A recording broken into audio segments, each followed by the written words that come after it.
posisi yang terbaru yang diberikan oleh KPU adalah sama dengan yang saya teliti atau yang kami teliti. Artinya apa? Ijazah itu 99,9% palsu. Ada arahan apa Pak dari Pak Prabowo Pak hari ini Pak? Arahannya supaya kita terus bersatu, ya. TNI adalah tentaranya rakyat dan rakyat adalah miliknya TNI. Oke, baik Pak. Terima. Teman-teman, menurut saya pertemuan Pak Jokowi dengan Pak Prabowo ini tidak begitu mengagetkan. Karena kalau kita runtut dari kejadian-kejadian sebelumnya, ini memang sepertinya Pak Jokowi sudah terpojok dengan segala situasinya. Hanya satu-satunya cara itu untuk dia bisa bertahan ya dengan menemui Pak Prabowo. Seperti yang kita ketahui sebelum pertemuan ini ada beberapa kejadian yang cukup menggemparkan di Indonesia ini. Sebagai contoh, berita tentang dimakzulkannya Gibran dengan alasan ijazahnya digugat karena cacat bawaan, itu kata Subhan. Nah, itu membuat posisi Gibran ini semakin buruk ya. Dia itu popularitasnya juga semakin menurun, integritasnya juga mulai dipertanyakan. Tentunya ini akan mengganggu karir politiknya Mas Gibran. Selain itu juga ada berita tentang ijazahnya Pak Jokowi yang digugat palsu atau dituduh palsu. Seperti yang kita ketahui, dulu Roy Suryo itu menjadi bulan-bulanan di masyarakat dengan tuduhan ini. Karena sudah terbukti UGM juga mengakui ijazahnya Jokowi itu asli. Dari KPU sendiri tidak mau memberikan salinan fotokopi ijazahnya yang dulu dipakai untuk mendaftar di KPU.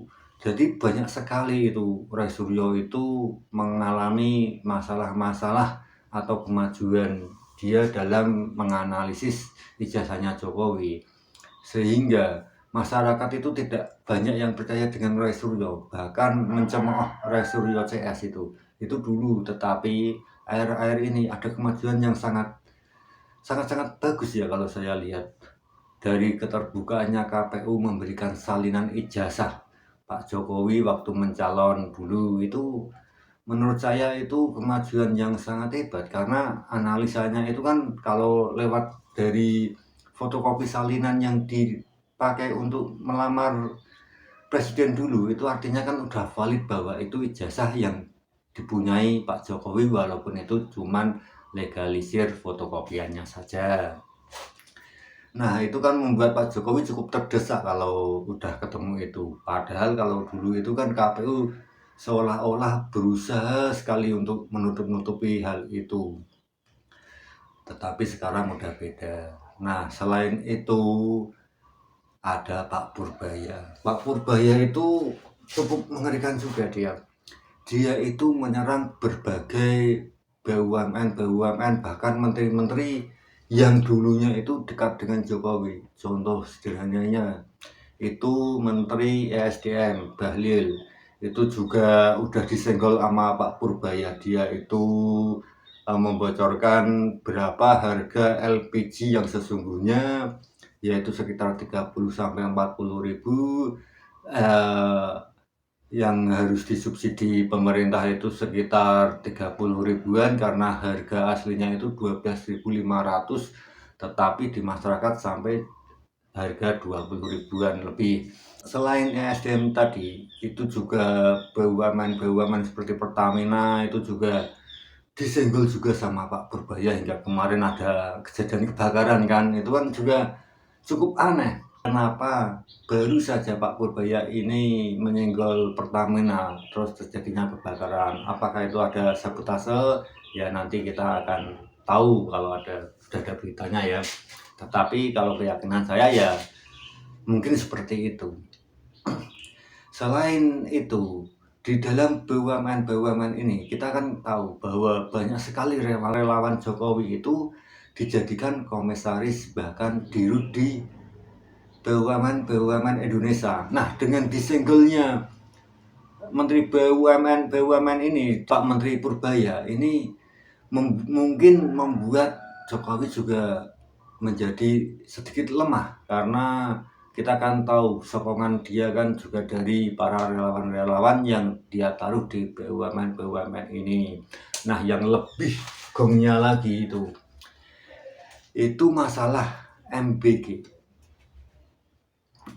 Walaupun MBG ini itu programnya Pak Prabowo, tetapi kan kita juga tahu bahwa MBG ini ada di bawah kegiatannya Bapak Luhut.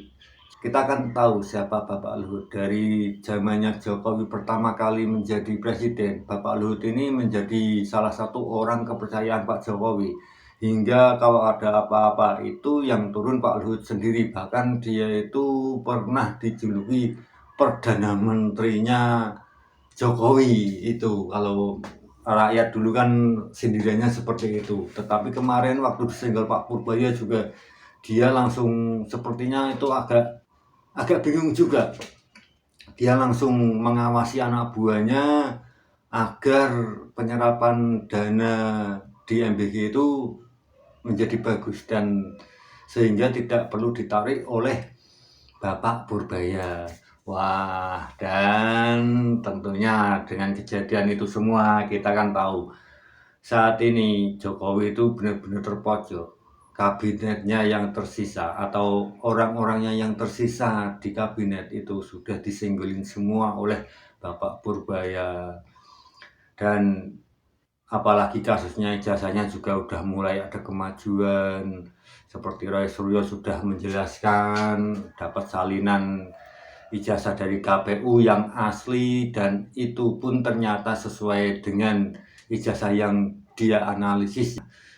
Dengan kejadian-kejadian ini kita bisa tahu bahwa langkah-langkah Pak Jokowi itu tidak bisa bergerak secara luas saat ini. Begitu banyak relawan-relawan dia yang mau disingkirkan Pak Prabowo. Kalau ini sampai terjadi terus, tentunya pengaruh Pak Jokowi di kabinet akan menurun dan ini akan berefek di pemilu yang akan datang, di mana Gibran ini nanti bisa-bisa didepak oleh Pak Prabowo dan tidak dijadikan wakil lagi.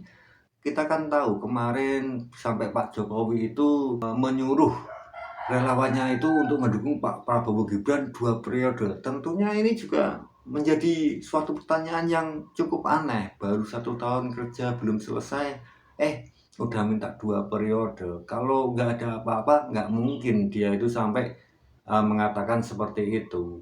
Itu kalau menurut saya, analisa saya, pertemuan Pak Jokowi ini dengan Pak Prabowo ya benar-benar Pak Jokowi itu lagi berusaha untuk menyelamatkan diri dari berbagai hal. Begitu ya, terima kasih.